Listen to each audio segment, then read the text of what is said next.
começando agora mais um episódio do programa Observatório Cine. Eu me chamo Sabrina e hoje contamos com a presença do professor e cineasta Emiliano Cunha. Vamos falar sobre a decupagem de roteiro. O Emiliano vai nos ensinar como que se faz essa decupagem, vai apresentar a planta baixa e também dar dicas das melhores formas para se decupar um roteiro. Fiquem agora com o episódio de hoje. Vamos para a planificação. Tá? Eu inverti um pouco a lógica. Tá? Eu tinha pensado em falar mais a questão conceitual e como é que vocês vão conceber um desenho de cena, e depois voltar para a coisa mais pragmática, mas eu inverti a lógica. Vamos seguir aqui na parte mais braçal da coisa e tentar terminar hoje com a parte mais conceitual. Então, no momento que vocês escrevem um roteiro, ou vocês recebem um roteiro para dirigir,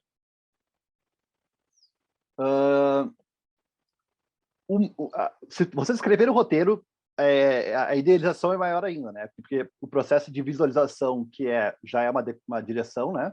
Começa lá no roteiro. Aliás, o roteirista ou a roteirista são os primeiros diretores de um filme. Mesmo que vocês não tenham escrito o roteiro, vocês receberam um roteiro para dirigir, no momento em que vocês estão escrevendo, vocês estão visualizando, ou preferencialmente visualizando as coisas muito próximas ou muito próximas do que o texto sugere, né? Mas também vocês vão criando as atmosferas espaciais e temáticas que vocês vão vir na cabeça. Então, tudo isso para dizer que, no mundo ideal, a primeira decupagem ela é também ideal. Vocês vão planificar as cenas ou com sugestões geográficas que o texto traz, ou com como vocês gostariam que esse espaço fosse. Não necessariamente isso vai acontecer na vida real depois, tá? Porque, enfim, na pré-produção vai ter um momento de scout, né, de busca de locações. Vocês acabam optando por uma série de razões, não só de decupagem, mas também de produção, de direção de arte de foto, enfim, de som, né? Pode ser que uma locação perfeita seja perto aqui da Estação Transurb, impossível de tu gravar um som direto, tá? Que mais? E aí mesmo que vocês fechem a locação, é bem comum que coisas caiam durante a produção, tá? Caiu porque, sei lá, quebrou, estragou, teve uma infiltração, a pessoa não quis mais, acontece. Então, vocês têm que, a partir da decupagem ideal de vocês, da planificação ideal de vocês, evidentemente, se adaptar à realidade, tá? Mas isso, como eu estou falando que a gente vai avançar para a parte mais braçal, depois só volta para a parte conceitual, isso está ok e faz parte do jogo, contanto que vocês tenham muito bem consolidada com vocês essa relação fílmica, tá? O que eu quero dizer com isso? Vocês, assim como vocês estão lendo e estão visualizando os espaços, vocês também estão visualizando as reações, os volumes das reações, as intensidades dos deslocamentos. Vocês estão visualizando e construindo um monte dessas camadas que a gente lida sempre quando está dirigindo uma obra audiovisual, tá? E aí, a partir disso, vocês vão construir um conceito, né? Uma espécie de premissas, ou se a gente pegar o gancho da aula de hoje, regras para vocês mesmos, tá?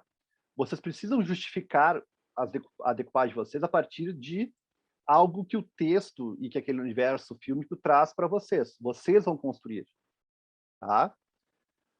Por quê? A tendência com a correria de set, né, com as dificuldades que qualquer produção tem e acumula, a tendência é vocês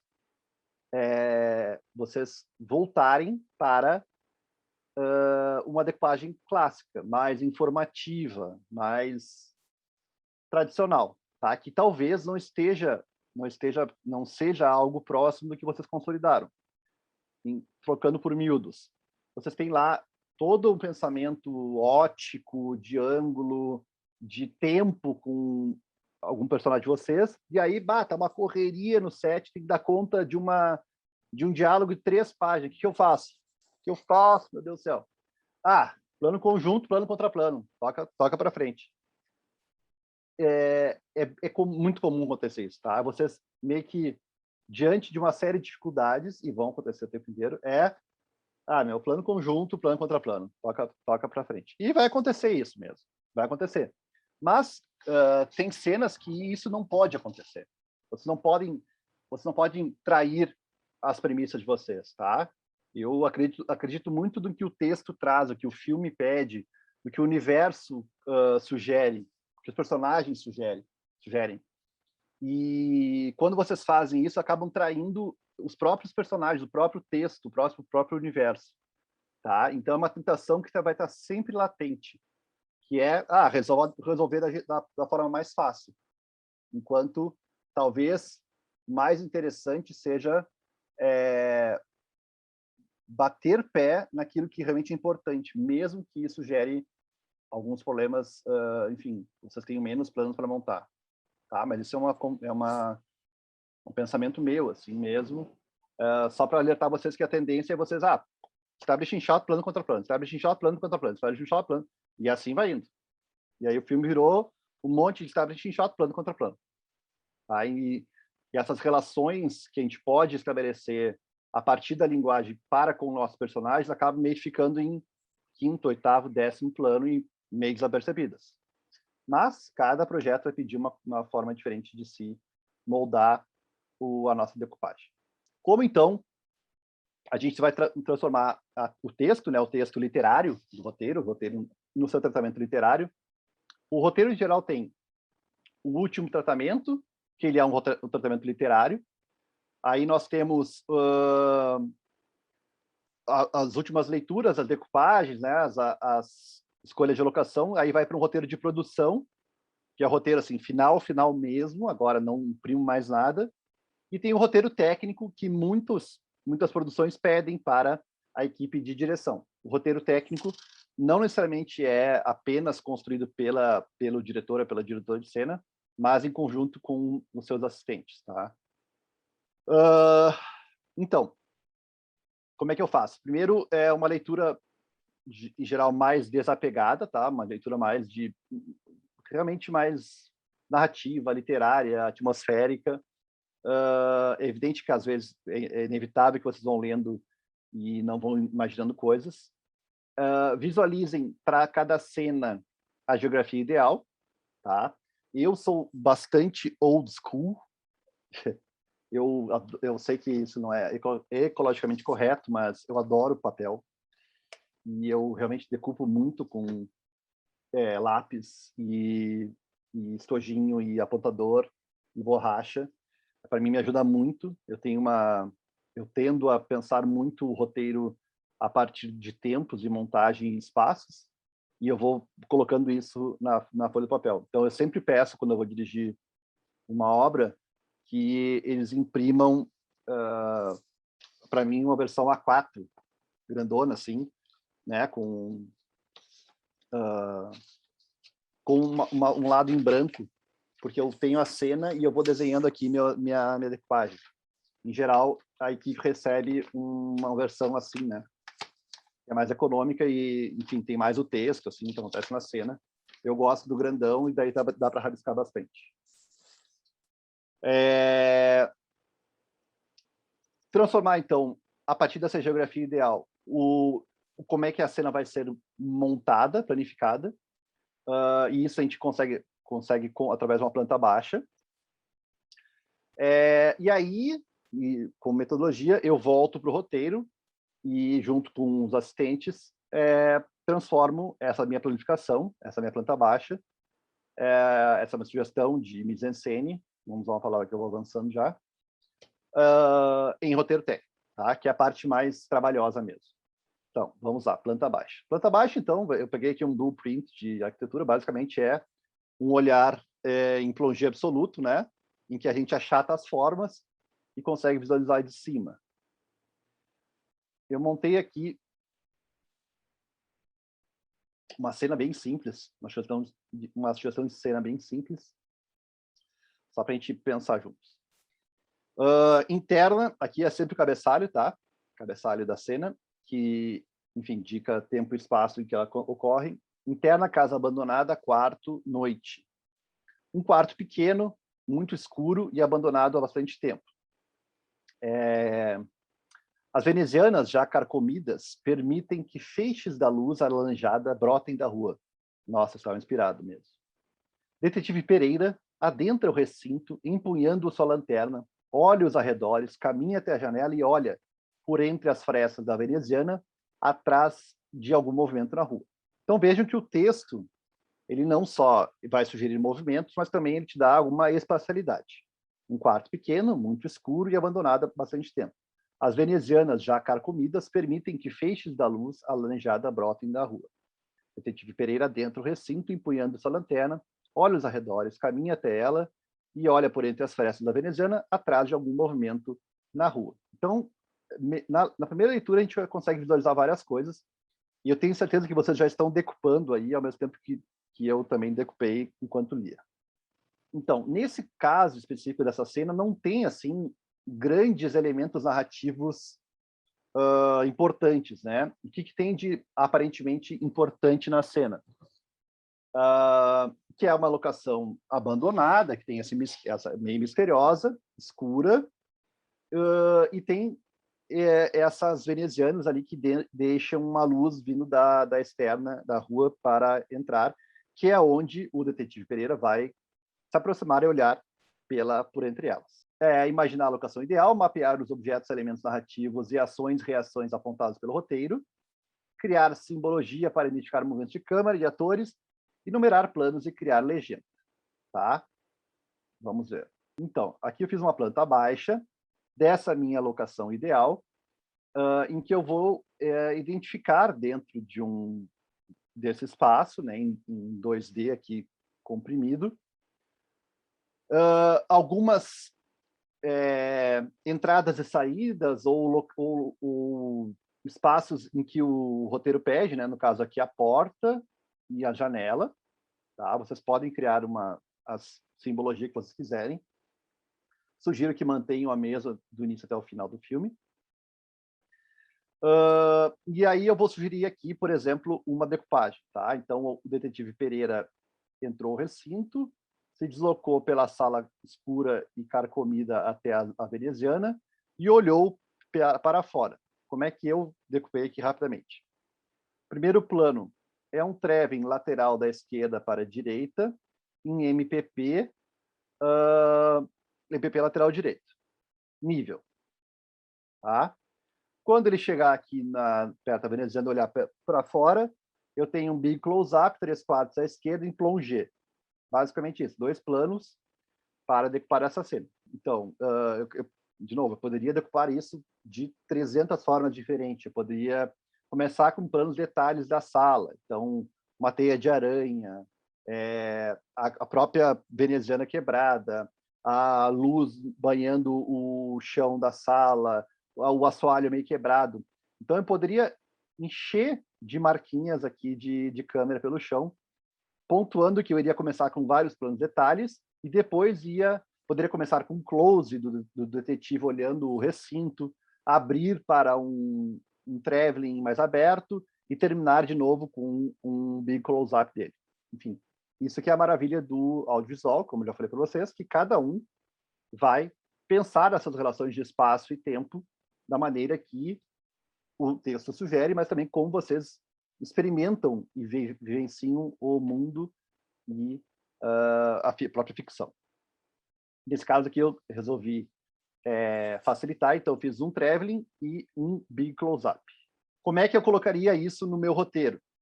Eu iria abrir em um PDF ou talvez transcrever para um novo documento e ia separando como um plano iria dar conta da ação seguinte, tá? Então, ali, ó, interna, casa abandonada, quarto, noite. Trevem lateral da esquerda para a direita, MPP lateral direita, nível. Um quarto pequeno, muito escuro e abandonado, há bastante tempo. As venezianas já carcomidas permitem que feixes de luz alaranjada brotem da rua. Detetive Pereira dentro do recinto, empunhando sua lanterna, olha os arredores, caminha até a janela. 2. Big close-up, 3/4 à esquerda, plongé. E olha por entre as frestas da veneziana, atrás de algum movimento na rua. Então, basicamente, eu vou blocando o meu roteiro com a minha planificação. E aí eu coloco, em geral, em negrito e caixa alta, para identificar bem. Tá? E assim eu vou jogando. O que eu uso, tá? Normalmente. Os personagens, eu coloco 2 olhinhos, 2 simpáticos olhinhos e um nariz para saber qual é a parte frontal deles e saber como a câmera está atacando eles, né? Eu uso uma seta contínua para deslocamento de personagens e uso seta interrompida aqui para deslocamento da câmera. Uso esse símbolo para a câmera e traveling, né, um ângulozinho. E o traveling eu faço essa escadinha indicando ali, como eu mostrei, qual é o movimento que ele vai fazer.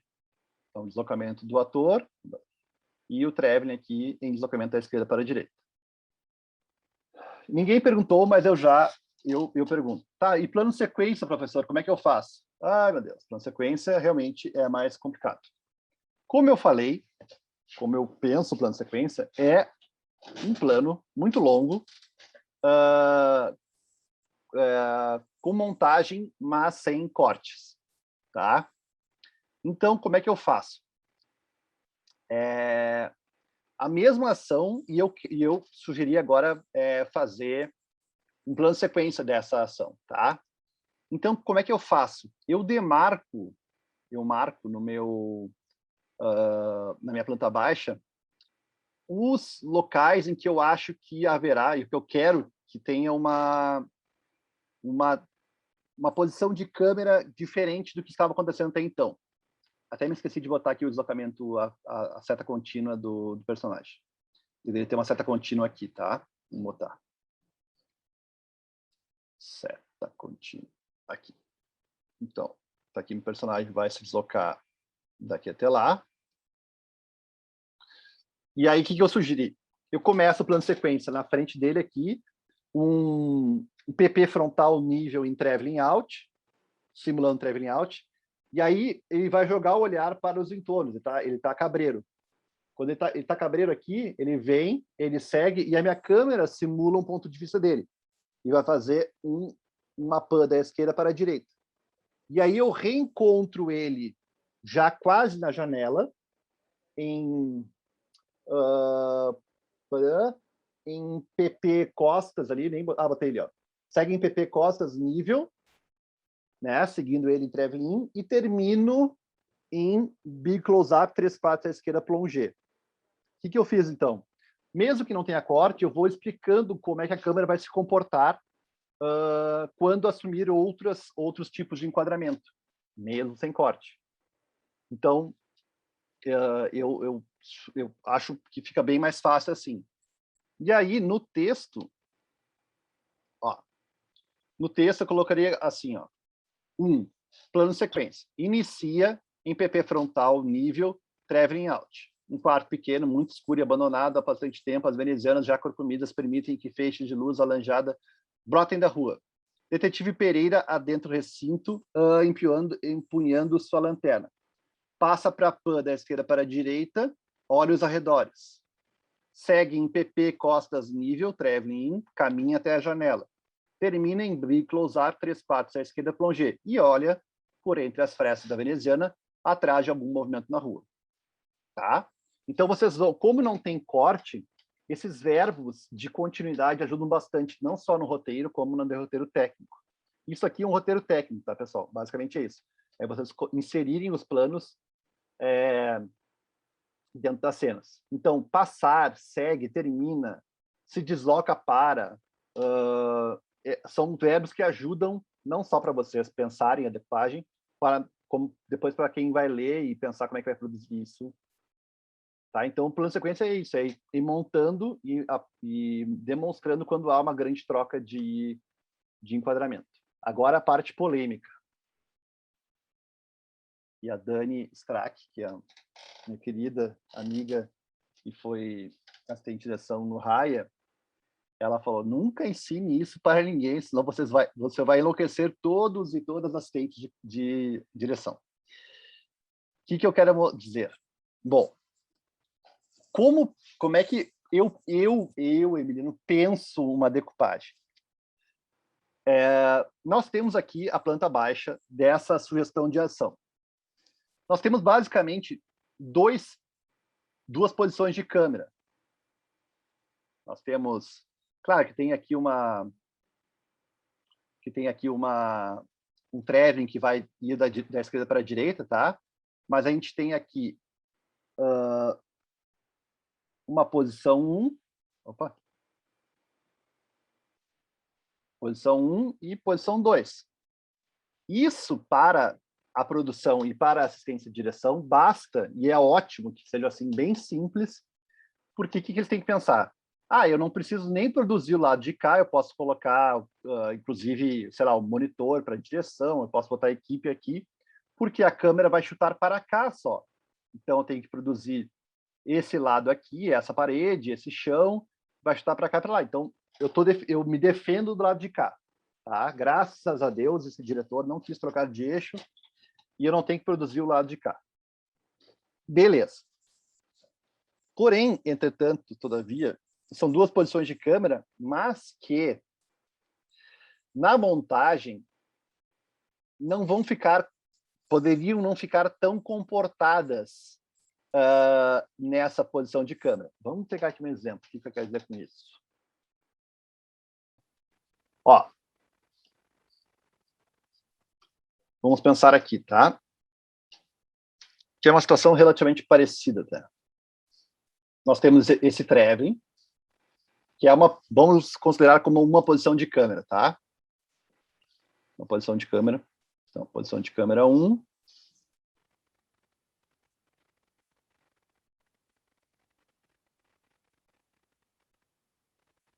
Aí nós temos o contraplano, que é uma outra posição de câmera, né? Eu vou botar o tripé um pouquinho mais para cá e tal. Então, é uma outra posição de câmera. Eu vou ter que cuidar desse fundo aqui, né? Botar tanto em termos de luz ou de arte.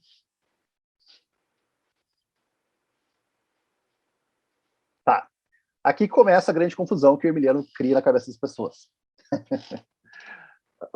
Nós estamos na mesma posição de câmera anterior, tá?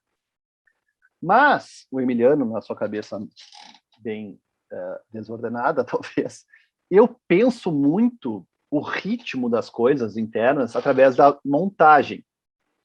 Então, eu tendo a decupar pelos cortes. Então, eu tenho 1, 2, 3, 4, 5, 6, 7, 8, 9, 10, tá, e assim vai, tá? Mas, se vocês forem parar para pensar, nós temos uma posição de câmera, que é aqui para o Werner, duas que é para o Aldri, mesmo que eu tenha ficado bem perto, é uma para cada um. 1, 2. 3, que é o final do traveling, e 4, que é o contraplano para o Aldri. Nós temos, acho que é só isso nessa cena. Porque o plano conjunto é o mesmo de um deles ali. Deixa eu ver aqui. Aí, ó. É o mesmo do Aldri. Basicamente, o Werner invade o quadro do Aldri. Tá? Então, nós temos 4 posições de câmera. Uma delícia para assistente de direção para a produção. Tá, claro que eu troquei de eixo, que já compliquei bastante a vida da galera. Mas, o que eu quero dizer? Que, para mim, na minha cabeça, como se eu já tivesse previsto a montagem final, tem bits de roteiro que são importantes que haja um corte, que esteja, sei lá, a câmera esteja no Werner e depois esteja no Aldri. Tá? É importante porque o roteiro está pedindo. Então, na minha decupagem maluca, e eu não sei o quanto eu estou ajudando vocês ou atrapalhando, eu tendo a pensar pela montagem. E aí depois isso pode ser uma grande confusão. Mas deixa eu só explicar mais um pouquinho, tá? Ó, então vamos pensar aqui, ó. Um quarto pequeno, muito escuro e abandonado há bastante tempo. As venezianas já carcomidas permitem que feixes de luz alaranjada brotem da rua. Detetive Pereira adentra o recinto, empunhando sua lanterna, olha aos arredores, caminha até a janela e olha por entre as frestas da veneziana, atrás de algum movimento na rua. Aqui, ó, nesse traveling aqui, vamos supor que eu tenha feito...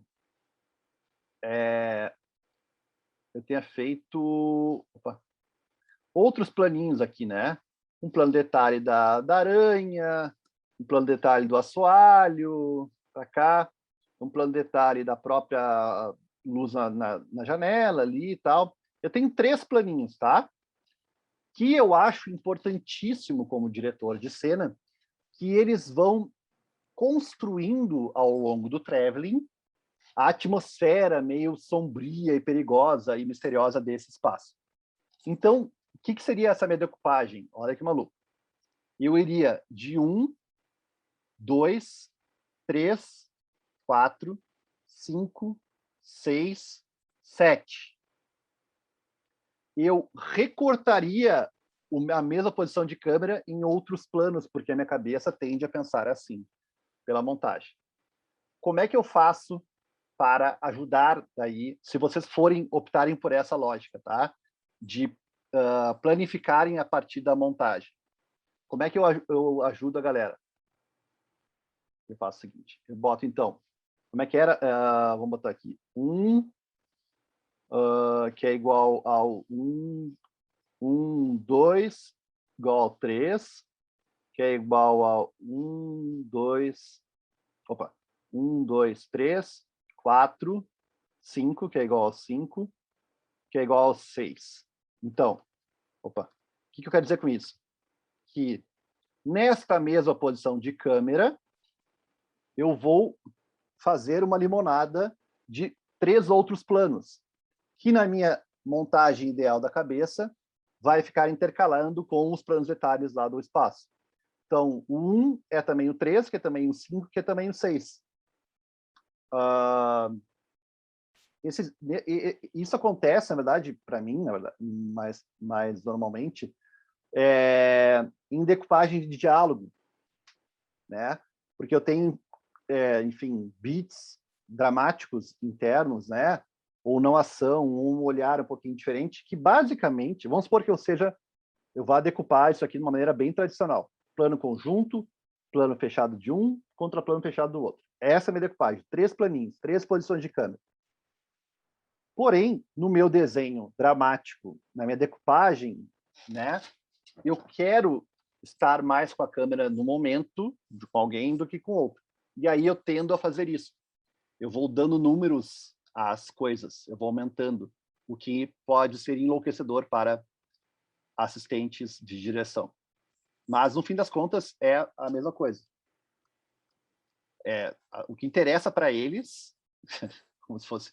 O que interessa para eles é comunicar à equipe de arte, de foto, de produção, o que vai valer em termos de fundo, em termos de equipamento e tal.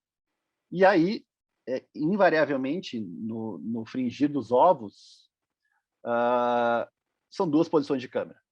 Nesse caso aqui, são 2 posições de câmera. Tá? Não me interessa se eu vou depois querer voltar para cá. Isso tu resolve depois com o montador, Emiliano. Não me incomoda. Pensa na montagem. Mas, desculpe, pessoal, eu tendo a pensar assim, com a montagem e com os tempos já lá no roteiro técnico. Então, em resumo aqui, antes da gente avançar e ir para os finalmente de hoje. Planificar, eu acho melhor, tá? Visualizar, já rabiscar aqui a geografia daquele espaço, onde é que seriam as aberturas e as aberturas de janela, porta, ou você tem mesa, né? Uma mesa em que as pessoas, como é que elas vão sentar, se tem deslocamento, ele vai da mesa para o sofá, coloca o sofá também. Tudo que houver de deslocamento dos atores, da câmera e de elementos narrativos, objetos narrativos, tentem dar conta na planta baixa. Mas não muito mais que isso, para não ficar também uma salada de fruta aqui de símbolos. Criem uma simbologia para vocês, uma espécie de legenda, tá? E, preferencialmente, coloquem a planificação que a gente viu na última aula, a planificação numa legenda próxima ao a planta baixa, tá? Então, aqui, posição de câmera 1, posição de câmera 2, 1 é o traveling e o 2 é o close-up, tá? E aí, eu sugiro como último esforço de vocês, caso a produção peça, transformar, então, o roteiro literário em roteiro técnico, que é isso aqui, colocar e numerar os planos conforme as ações vão acontecendo. Eu confesso que roteiro técnico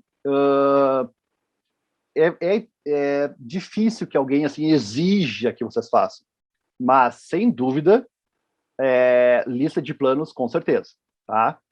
Então, mesmo que vocês não queiram fazer o roteiro técnico inteiro, assim, bonitinho, tem muita diretora e diretor que fazem, eu acho bem massa.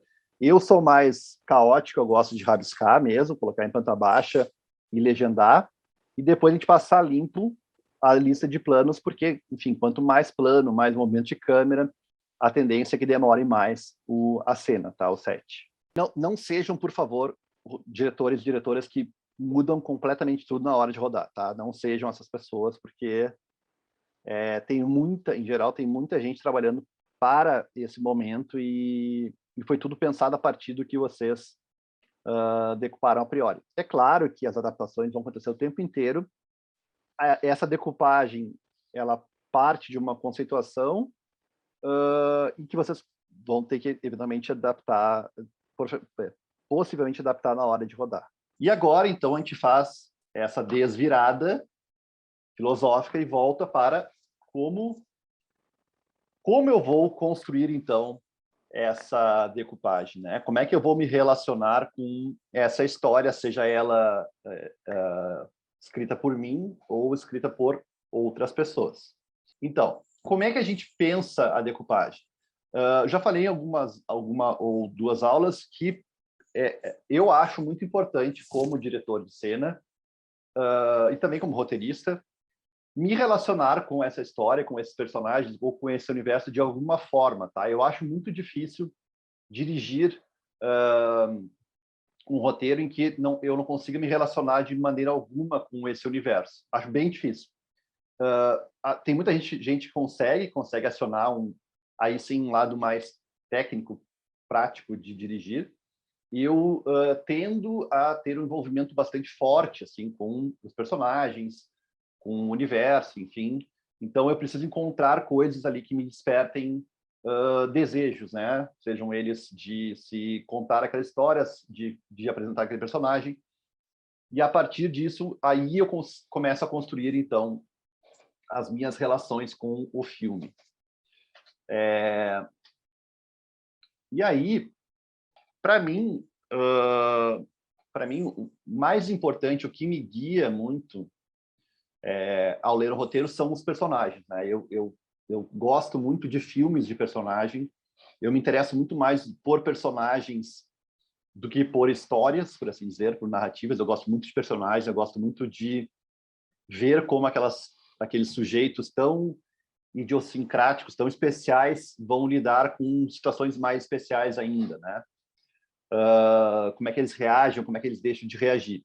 Então, eu tendo a pensar a minha relação de câmera e de som também a partir desse ou dessa protagonista, e depois eu posso ampliar isso para os demais personagens. Por isso eu coloquei aqui que, para mim, a ancoragem humana, ela é muito importante, tá? Ela que vai mais ou menos me guiar ao longo dessa concepção estética que é, no fim das contas, a decupagem. Sem querer menosprezar, né, ou diminuir as forças de outros tipos de narrativas, mas roteiros em que a informação, né, em que a trama esteja muito acima dos personagens, tendem, para mim, a sufocar um pouco essas figuras, né? E aí uma decupagem mais informativa tende a dar conta, né? Plano contra plano, plano conjunto, avança para a função da cena e beleza, é uma experiência audiovisual como qualquer outra. Como eu falei, que preciso me relacionar com o texto, tendo a estabelecer algumas relações mais íntimas, por assim dizer, com os personagens. E aí que a câmera começa a entrar, a câmera e o som começam a entrar em ação. De novo, é muito pessoal e é isso que é maravilhoso no audiovisual, porque são subjetividades, nós, né, como diretores e diretoras, lidando com outras subjetividades, que são os sujeitos do filme, apresentando para outros sujeitos ainda, que são as pessoas que vão tomar a assistir o nosso filme depois. Tá? Então, é um processo muito, muito, muito, muito especial, muito, para assim dizer, fechado. Assim, né? E, como eu falei, também passa muito pela nossa relação estética e visual e auditiva com o mundo, né? Cada um tem um jeito de lidar com enfim, com as surpresas da vida, com um novo plano que surge diante de nossos olhos, diferente do outro, tá? E isso tende, não é uma regra, mas tende a respingar muito no modo como a gente vai conduzir um filme. E também, claro, muito do nosso imaginário audiovisual, né? Que foi, historicamente, também contaminado e construiu um modo de se relacionar com os filmes muito, muito pessoal. Então, tudo isso se mistura na hora que a gente vai decupar um texto. Eu tendo, então, sempre a pensar a decupagem como um jogo de forças, né? Pensar quem está regendo aquela cena em especial, qual é a órbita, né, em que a câmera vai estar ligada naquela cena, a quem eu preciso dedicar mais tempo de plano, a quem eu preciso aproximar mais a câmera ou afastar mais a câmera, quem pede naquele momento do filme, ou quem pede ao longo do filme esses tipos de relações que a gente vai estabelecer. Então, como, quando e quem rege, né?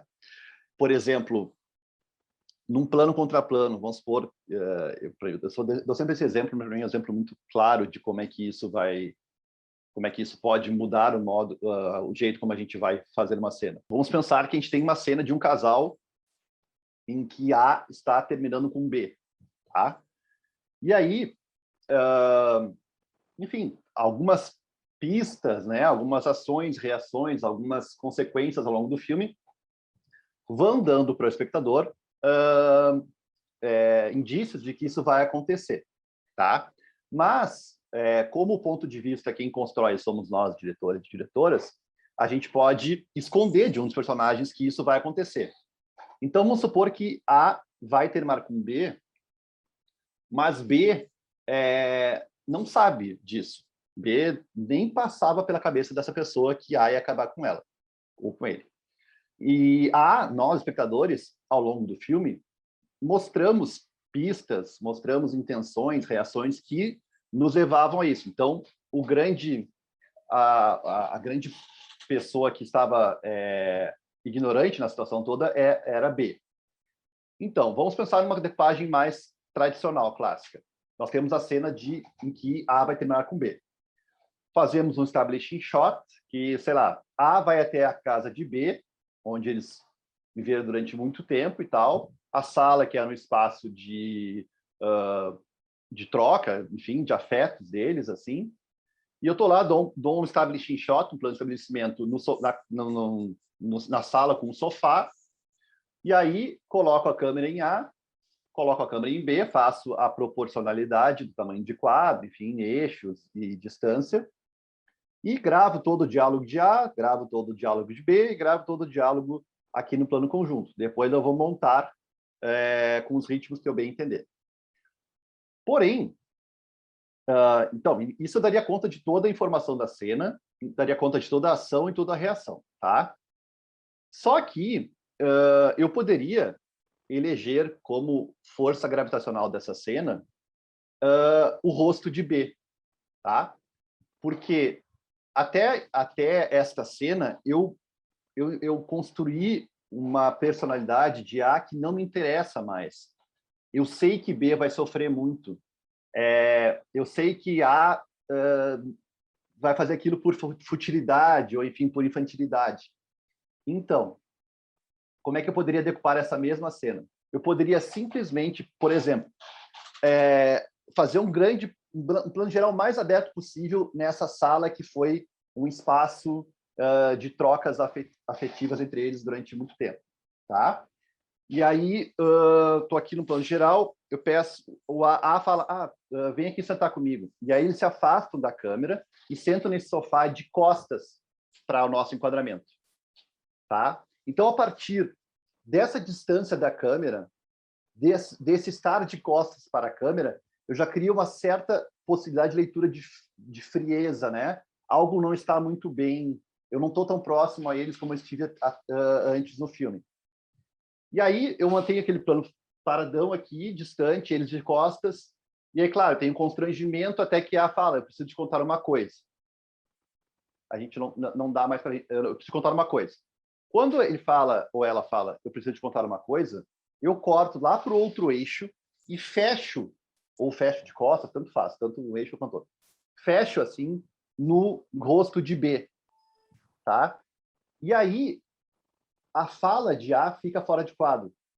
Então, eu queria que a gente conversasse um pouco sobre nós, eu não estou me sentindo muito bem, acho que a gente tem que mudar, blá, blá, blá. Enquanto A vai falando, eu estou em B ali e eu não corto para lugar nenhum. Eu mantenho esse rosto fechado ali, sendo desconstruído conforme B se dá conta de que o relacionamento dele com A, ou dela com A, está terminando. Tá? A mim, como diretor, nessa cena, do modo como eu construí até então as relações, me interessa muito ver a desconstrução no rosto de B. Não me interessa ver como A vai falar que está terminando o relacionamento. Tá? Isso seria vocês estabelecerem uma relação estética com os personagens de vocês. Vocês estabeleceram um jogo de forças mais ou menos bem definido, porque vocês vão construir sempre a priori essa relação de direção com cada um dos personagens. Evidentemente que é arriscado. Claro que é arriscado. Um bom ou uma boa assistência de direção falaria assim, vai, Emiliano, mas faz um planinho ali de só para a gente ter um pouquinho de para onde fugir a montagem. Ok, se eu tivesse tempo, eu faria um planinho de para ter a fala da pessoa pedindo para acabar o namoro. Mas, se eu não tivesse tempo, eu teria que bater perna naquilo que eu acredito. E o que eu acredito nessa cena é que não me interessa como A vai falar, me interessa como B vai reagir. Tá? E vocês vão ter que tomar essas decisões durante várias vezes nas diárias de vocês. Tá? Então, espero que tenha ficado mais ou menos claro que dirigir e eleger uma relação de decupagem com o filme e com os personagens de vocês é tomar decisões, tá? Porque só vocês podem tomar essa decisão, tá? Não é uma forma autoritária, não é uma forma, enfim, pedante, não, é simplesmente vocês construírem um modo de se encarar tempos, espaços e pessoas em cada uma das cenas, tá? É difícil e assim, ó, pessoal, para quem está começando, o que mais acontece quando a gente está dirigindo, até agora, depois de ter alguns trabalhos nas costas, é a insegurança, é impossível não se sentir seguro. A gente decupa um filme, a gente cria expectativas, a gente visualiza tempos e espaços, mas evidentemente que vai rolar insegurança. A gente dorme mal, a gente fica pensando, tá, mas eu deveria ter feito um plano de A também, por que eu não fiz? Mas vocês precisam tomar decisões. Não tem como dar conta de tudo, não tem. Se vocês querem dar conta de tudo o tempo inteiro, então façam plano geral, plano conjunto, plano contra plano em todas as cenas. Aí vocês vão dar conta de todas as relações. O que não é necessariamente algo que possa ser interessante para o filme. Costumo falar, né? Na direção cada escolha uma renúncia, porque cada escolha vai tomar tempo e dinheiro e, enfim, uma série de coisas e vai tirar tempo de outro plano. Então, tome uma decisão. E vocês vão ter que fazer isso o tempo inteiro. Então, além da história e de se contar as informações que a gente precisa mostrar, levar sempre a experiência sensorial do filme. Isso eu cheguei a começar na última aula, Mas eu além das questões humanas, né, de como a pessoa vai reagir, como a pessoa vai agir, como a pessoa, o quanto eu preciso informar naquela cena alguma coisa ou não, para mim é muito importante o desenho sensorial do filme, tá? Eu acredito muito nessa experiência irracional e corporal do espectador com o nosso tempo, né? Se a pessoa está se dedicando um tempo àquilo, em tese, ela vai se doar em coração e mente para nós. E aí, nessa suspensão da realidade em que a gente vive, a gente começa a vivenciar esse universo ficcional que a gente está propondo. E quando a gente se entrega a isso, a gente também começa a sentir coisas do filme junto. Por isso que eu gosto muito de pensar de uma forma de contração e relaxamento, né? Cenas mais intensas alternadas com cenas menos intensas, cenas mais informativas com cenas menos informativas, decupagens mais intensas com decupagens menos intensas, trabalhar com contrastes sonoros, contrastes visuais. Para mim isso é bastante importante. No frigir dos ovos, o dirigir é criar essa grande simbiose entre o nosso olhar sobre o mundo, nosso olhar sobre esse mundo ficcional e as relações de ponto de vista com os personagens. E aí nós vamos sugerindo coisas, sugerindo camadas para, claro, quem mergulhar mais no filme perceber ou não, mas está ali para a experiência também, tá? Já falei na outra aula, falo de novo. Eu acho que a construção de ambiguidades é algo muito potente no audiovisual, justamente porque a gente tem uma arte, né? A gente tem ferramentas que trabalham com o acobertamento das coisas, sejam elas faladas, não precisam ser faladas, sejam elas visuais, elas podem estar escondidas, né? Ou com própria relação de enquadramento, em que as coisas não precisam estar enquadradas. Existe o som para isso. E tem uma outra coisa que eu acho importante a gente sempre pensar, nesse grande jogo de forças, né, que a gente vai estabelecer preferencialmente ao longo do filme, com o nosso próprio universo fílmico e com os nossos personagens, mas que são interdependentes, na verdade, tá? Que são essas forças que eu elenquei aqui, interdiegéticas, extradiegéticas, intrafílmicas e extrafílmicas. Vou tentar me fazer claro. Bom, a diegese, então, de um filme é aquilo que está em cena, que pertence ao filme, né? É tudo que há de concreto dentro da cena, né? Dentro daquele universo lá. Então, uma das forças que vão nos levar a reger, a construir a nossa decupagem, diz respeito, então, a essas forças interdiegéticas, tá? O que naquela cena específica, ou naquela sequência de cenas, naquele momento do filme, precisam ser reveladas, mostradas, e como serão reveladas? Para quem? Qual é o ponto de vista que vai reger aquela cena? Então, para mim, as forças interdiegéticas em jogo dizem respeito mais às questões narrativas e informativas, tá?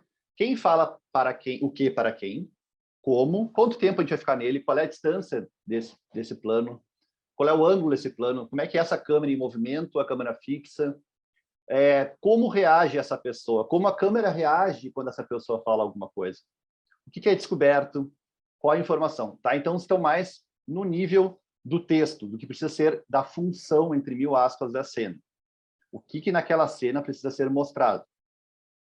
Tá? Então, como a gente vai dar conta das espacialidades, dos diálogos, das informações naquela cena específica. Forças, então, interdiegéticas. Agora, as extradiegéticas é como nós vamos agenciar essas informações, e aí tem tudo a ver com a forma, tá? Tem a ver com a forma.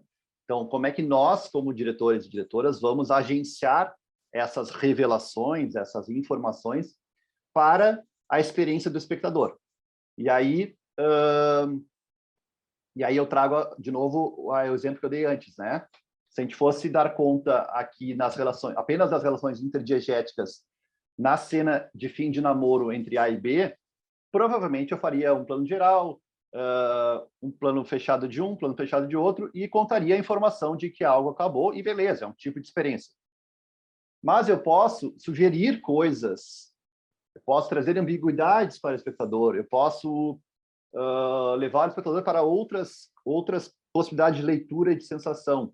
Vamos supor, nesse mesmo exemplo que eu dei antes, entre A e B estão terminando, e eu vou começar a cena com o meu plano geral, tá? A entrou na sala de B, vamos sentar ali, a câmera ficou parada, eles se afastaram, e aí A começa a falar com B, pois então, acho que a gente tinha que conversar sobre nós dois. Quando A fala para B isso, ao invés de, na minha primeira sugestão de decupagem, eu ir para B, o que eu faço? Esse apartamento, essa sala onde A está terminando com B, eles, há pouquíssimo tempo atrás, reformaram a sala, tá? E eu mostrei isso no texto, pedia, e eu mostrei isso numa cena anterior.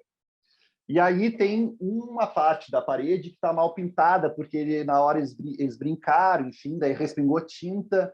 O que eu faço com a câmera? Ao invés de ficar em A e B e dar apenas a informação, né, deixar na primeira camada de leitura, o que eu faço?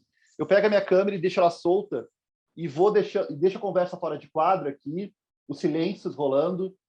Então, pois é, e tal. E aí eu vou passando pela parede, na plantinha que eles plantaram lá no início do filme, passo pelo respingo na parede, passo pela janela que quebrou, ou sei lá, esfumavam depois, final de tarde, e chego em B e ele completamente catatônico ali, recebendo aquela informação que não esperava. É mais um tipo de decupar em que eu estou dando conta da informação em som, fora de quadro, mas eu estou trazendo esse olhar mais bisbilhoteiro, mais extra-diegético. É um olhar intromissivo da direção naquela intimidade tão... num momento tão importante daquelas duas personagens. Vocês estão me entendendo? Eu estou introduzindo uma outra pessoa, que no caso somos nós, diretores, no meio daquele espaço. É como se eu passasse a habitar, e claro, quando eu faço isso, eu convido os espectadores a viverem isso comigo. Então, eu tô de certa maneira, me intromitando. Eu estou sendo um intruso ali, mas eu estou sugerindo outras leituras, outras memórias, né, para o espectador. Estou sugerindo coisas que estão além da informação. Tá? Então, essas seriam as forças para mim. Isso aqui eu não peguei de nenhuma teoria, tá? Isso aqui foram de várias leituras em que eu cheguei nesses termos. Se a gente quiser chamar de outros termos, não tem problema nenhum. Mas são as forças extra-diegéticas, as forças divinas nossas como diretores e diretoras, que contribuem para não só a construção dos personagens, mas também do modo como o espectador vai vivenciar aquele momento do filme. As intrafílmicas, para mim, tem muito a ver no recorte esse temporal, né? Vamos supor que um filme tem 2 horas e eu tenho uma série de blocos, sejam eles relacionados a uma escritura mais clássica de 3 atos ou não me interessa muito, mas são blocos em que eu posso investir em cenas, por exemplo, mais intensas, ou mais difíceis, ou mais acobertadas, ou mais contrastadas, ou com mais diálogo, com menos diálogo. Enfim, a pergunta que eu me faço na força, no jogo de força, nesse momento, é como eu construí sensorialmente e também narrativamente esse momento do filme, certo? Eu posso ter, eu não sei, essa minha história, ela meio que não vai me ajudar, mas poderia ser um filme de perseguição, sei lá, tem uma grande perseguição de carros, e aí tu culmina numa cena em que o irmão vai perder o seu irmão mais novo. Ao invés de tu seguir uma decupagem totalmente frenética, som, carro, corte, luz, som, trilha, blá, blá, blá, pum, silêncio. Então eu tenho uma sequência, um bloco de sensação, se a gente for pegar lá Deleuze, né? Um bloco de sensação que é jogado no nosso colo, a gente sofre uma certa intensidade, depois eu relaxo e faço uma cena mais silenciosa de abandono, de despedida entre os irmãos. Então, interdiegéticas, que tem sentido, tem a ver com o que a gente precisa contar naquele momento. Extradiegéticas, que são essa intromissão nossa, como diretores e diretoras. Intrafílmicas, que tem mais a ver como é que essas nossas escolhas de decupagem, de ritmo, né, que inclusive ultrapassam o próprio tamanho e duração do plano, né? Lembra que as escolhas de direção vão muito além disso, né? Vão de desenho de som, figurino, a própria fotografia, tá? Tem tudo isso. Como é que ela está em relação a uma sequência anterior e posterior, tá? Se eu consigo propor uma experiência mais ou menos sinuosa, eu entendo que eu acho mais interessante. E, finalmente, a questão ética, tá? Que são as questões extrafílmicas. Na verdade, são questões fílmicas, mas não estão necessariamente presentes ali no momento. O que são essas questões extrafílmicas? Como eu falei, acho lá na primeira aula, toda vez que a gente enquadra alguma coisa no mundo, seja uma pessoa, seja um ambiente, um objeto, a gente está construindo uma espécie de discurso. A gente está... como é que eu estou dizendo? Está deixando de ver o resto e escolhendo só uma parte, né? Quando a gente faz isso, a gente acaba assumindo algumas consequências, né, de possíveis leituras do que a gente está fazendo. E esse alerta a gente tem que ter o tempo inteiro, tá?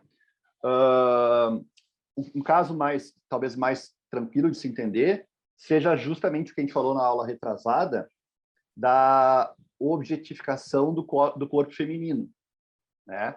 Especialmente quando construída através de um olhar masculino. Quando eu elejo numa cena de sexo, por exemplo, mostrar apenas o corpo desnudo feminino, eu estou necessariamente construindo um discurso sobre aquela pessoa e sobre aquela pessoa no mundo também, né? Então, por exemplo, um plongé sobre alguém, enfim, tem uma série de possibilidades que a gente poderia construir discursos que são às vezes mais conscientes, às vezes mais inconscientes, às vezes a partir de uma bagagem histórica, né, estrutural, que nos permeia de diversas fontes, enfim, nos atravessa. Mas, sim, vocês, quando constroem uma decupagem, vocês também estão construindo um discurso. Primeiro, tentem manter esse alerta o tempo inteiro ligado, tá? Mas o mais legal é trocar. Mostrar para outras pessoas com outras vivências bem diferentes de vocês e perguntem como é que essa pessoa percebeu, sentiu essa cena ou essa sequência, tá? Saiam um pouco de vocês, desapeguem e entreguem para o outro olhar e ver como essa pessoa percebe. É bem importante, tá, pessoal? Porque quando a gente coloca um filme no mundo, a gente está, de certa maneira, construindo um discurso, e esse discurso está aí para ser criticado, enfim, analisado. Obrigada por estarem com a gente em mais uma semana. Nos vemos no próximo episódio.